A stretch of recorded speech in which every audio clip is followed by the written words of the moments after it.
Bah oui, on est encore souvent mobilisés, d'abord parce que là aujourd'hui contre la loi El Khomri, parce que ça concerne évidemment l'ensemble des salariés.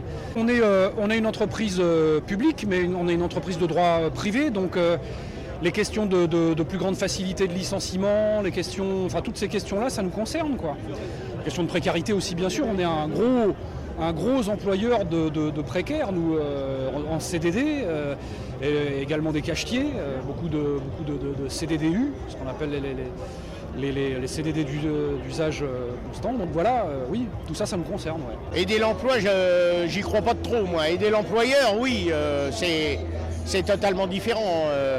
Surtout que, bon, dans notre secteur, nous, ça va leur permettre de supprimer le travail des organisations syndicales. Si une loi comme ça passe, c'est une loi qui va faire disparaître les droits. On voit par rapport aux décrets qui sont sortis sur la loi Rebsamen, il y aura bientôt plus de délégués dans les entreprises.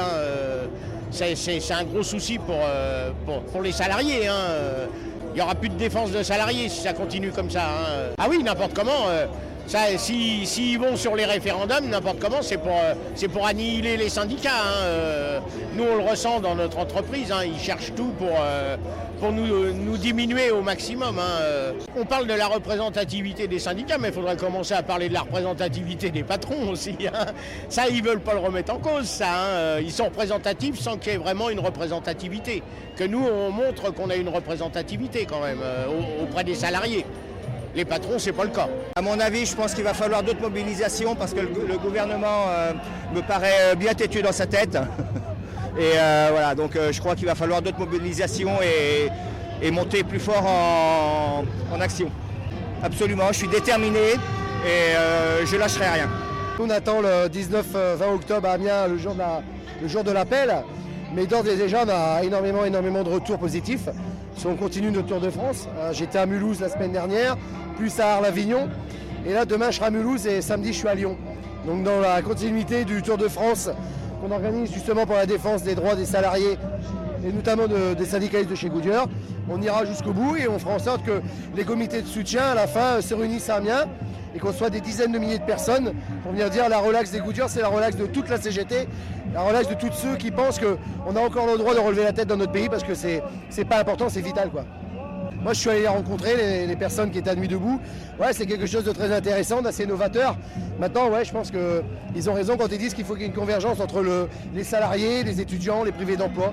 Sans ça, on n'y arrivera pas, quoi. Et on ne peut pas se louper cette fois-ci. Si on se loupe, on est tous morts. Donc je pense qu'on n'est pas dans une nécessité, on est dans une obligation vitale, quoi. Voilà. Donc ça fait suivant les facs, plusieurs semaines que des collectifs de précaires ont été formés dans différentes facs qui regroupent des doctorants, des docteurs sans poste et on espère aussi d'autres précaires au sein de l'université. Et l'idée est de se greffer à la fois au mouvement la Travail parce qu'on est déjà beaucoup à faire partie du mouvement et en même temps d'établir un calendrier de mobilisation sur une durée plus longue pour la rentrée de septembre-octobre et en même temps des revendications nationales pour un peu protéger des conditions de travail qui sont finalement beaucoup moins encadrées et qui touchent des abus qui sont quand même beaucoup plus violents que ceux qu'on peut voir en prud'homme aujourd'hui. Il y a une sorte de zone grise légale autour des docteurs de l'ESR. La précarité, ça date pas d'hier dans l'éducation, mais il se trouve qu'on a un parallèle tout à fait complet entre ce qui se passe avec la loi El Khomri et les attaques contre la fonction publique, dans la mesure où la loi déontologie là, qui vient d'être promulguée là, il y a une semaine, elle prévoit l'introduction de l'intérim dans la fonction publique. Ensuite, il est évident que lorsqu'on a des démarches qui visent à soumettre les salaires à la tête du client, à fragiliser toutes les garanties, comme c'est le cas des PPCR, parcours professionnel, carrière et rémunération, on accroît encore la précarité parce qu'en plus on décourage les gens de passer les concours. Donc quand il n'y a personne pour être sur les postes, on recrute des précaires. Et je pense que en plus, si vous aviez vu le rapport Pêcheur, il prévoit une précarité institutionnalisée. Moi, je suis dans l'éducation nationale, donc on est toujours en vacances et je travaille à Saint-Denis dans un collège. Donc c'était un peu une date où on n'est pas très nombreux de l'éducation nationale, il y a quand même du monde en vacances. Pour nous, c'est moyennement significatif.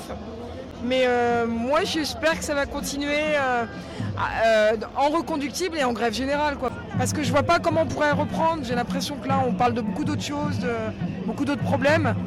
et qu'on est en train d'essayer de noyer la question par rapport à l'attaque du Code du travail et l'attaque contre les travailleurs. Mais je pense que là, il va falloir qu'on reprenne en mois de mai.